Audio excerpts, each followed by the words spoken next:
In the news, Washington's cheery cherry blossoms. They're the surest signs that springtime and the tourist season have arrived in Washington, D.C., our nation's capital. We'll be back with a look at Washington's cherry trees in the news. In the News is sponsored by...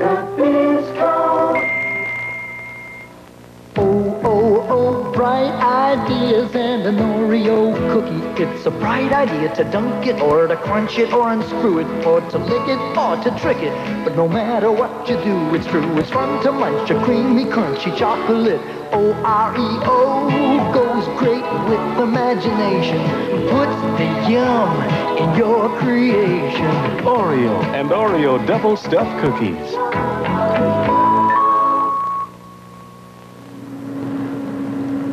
And now, cherry blossoms in the news. Signs of spring are always welcome after a long, hard winter, and the most obvious signs of spring in Washington, D.C. are the cherry blossoms and the 500,000 tourists who come to the nation's capital each spring to see this display of natural beauty. In April, Washington celebrates spring with the National Cherry Blossom Festival.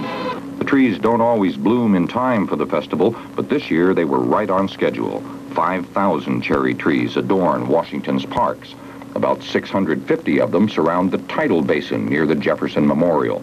Another 700 have been planted around the Washington Monument. The cherry trees were a gift from Japan. In the early 1900s, this part of Washington was a swamp.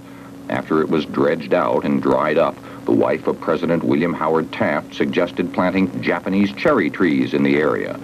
And in 1912, the mayor of Tokyo, Japan's capital, had 3,000 trees sent to the United States as a gesture of friendship. The favor was returned 40 years later.